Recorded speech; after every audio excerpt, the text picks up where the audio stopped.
Assalomu alaykum aka. Va alaykum assalom. Kech bo'lganda nima qilib yuribsan? Qishloqdagilar tinchmi? Ha, tinch, faqat dadamni biroz toblari yo'q edi. Qon bosimlari ham oshib ketibdi. Hozir shifoxonaga joylashtirgandik qishloqdagi. Kuyovingiz esa dadamlarning oldida qoldi. Men esa shoshgancha shu yerga kelaverdim. Mayli, ichkariga kir, gaplashamiz. Kumushxon, qishloqda shuncha ovora bo'lib kelganingizni qarang. Bolalaringizni kimga tashlab keldingiz? Kennaga ota-onam uchun ovorasi bor ekanmi? Bolalarimni kuyovingizga tashlab keldim. Endi aytaman-da, uzoq yo'lga kelib zarilmidi? O'sha yerda ham yaxshi shifokorlar bor edi. To'g'ri, lekin dadamni bu yerdagi shifoxonalarda ham tekshirtirib ko'rsa yaxshi bo'lardi.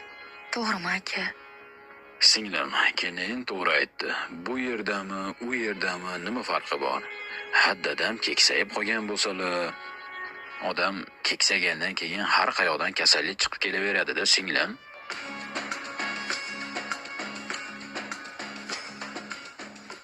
Ha aka, dadamni davolatishga ozroq pul kerak bo'lyapti. Shunga yoningizga kelgandim. Pul degan?